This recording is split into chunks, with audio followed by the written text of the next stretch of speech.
On a quiet morning in December 1948, a man was found lying on a beach in Australia. He looked ordinary, well-dressed, clean shoes, a neatly pressed suit. But something about the scene felt wrong. There were no signs of struggle, no identification, and in the months that followed, investigators would discover something stranger still. A tiny scrap of paper hidden in his pocket, printed with two mysterious words: Tamam Shud. More than 70 years later, the identity of this man, and how he died, remains one of the most puzzling mysteries in modern history. This is the story of the Somerton Man. On the morning of December 1st, 1948, police in Adelaide, Australia received a report.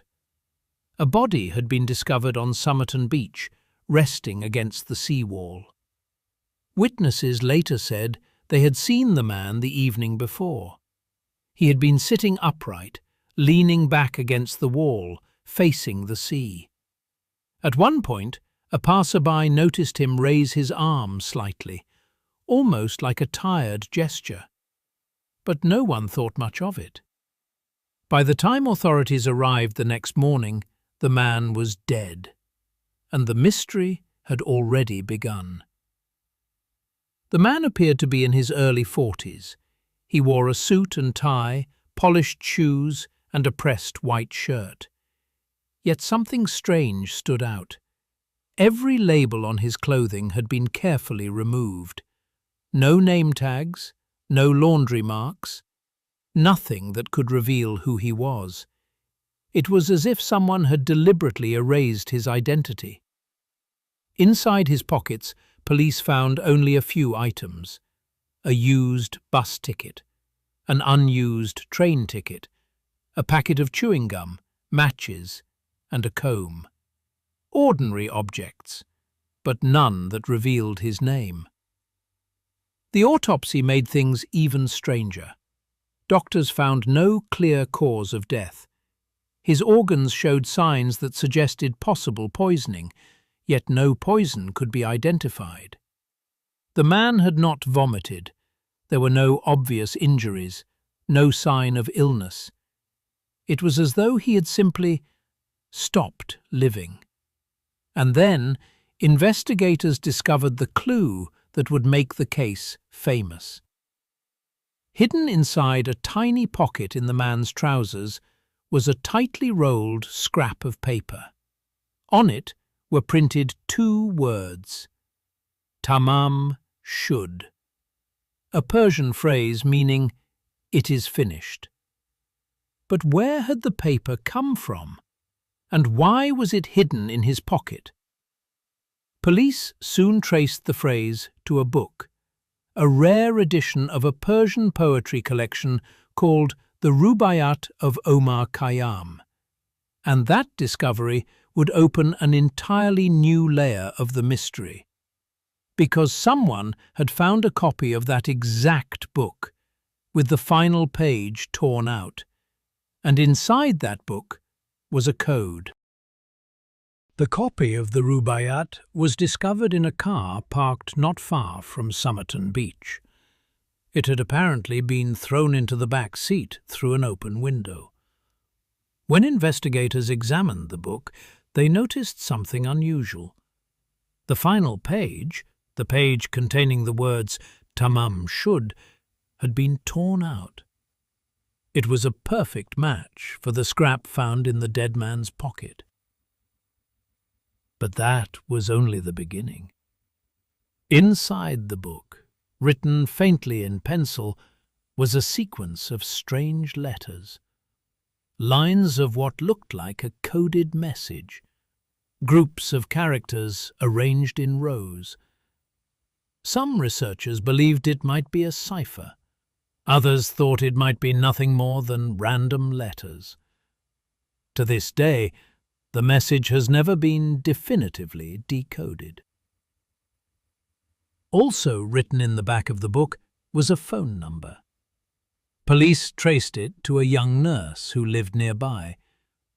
When investigators showed her a plaster cast of the man's face, witnesses said she appeared shocked. But she denied knowing him. She explained that years earlier she had given a copy of the Rubaiyat to a man she knew. Yet police were never able to prove any direct connection between her and the Somerton Man. As the investigation continued, the mystery deepened. The man's fingerprints were sent around the world. No match. His dental records revealed unusual features, including teeth that experts said were rare. Still, no identification. Even his clothing seemed to lead nowhere. Some items appeared to have been manufactured in the United States. Others could not be traced at all. It was as if the man had lived his life completely outside the record, or under another name. During the early Cold War years, some investigators wondered if the case involved espionage. After all, a dead man with no identity, a possible coded message, a mysterious book, and unexplained poisoning. But no evidence ever confirmed the theory. Over the decades, researchers, journalists, and amateur detectives have tried to solve the puzzle. Some have analyzed the code, others studied facial reconstructions, and in recent years, scientists have even turned to DNA analysis. In 2022, new research suggested a possible identification for the Somerton Man. But even today, debate continues, and many questions remain unanswered. Who was he?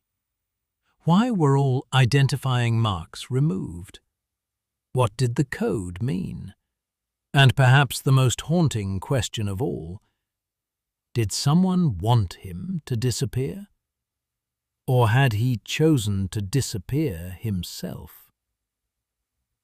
The Somerton Man case reminds us that even in the modern world, a person can still vanish into history. A body discovered on a quiet beach, a scrap of poetry, a code that no one can read, and a name that may never be certain. Some mysteries fade with time, but others remain, like footprints in the sand that refuse to wash away. If you enjoyed this quiet mystery from history, consider subscribing for more stories like this. And tonight, remember that sometimes the strangest mysteries are the ones that leave us with only a few words. Tamam Shud.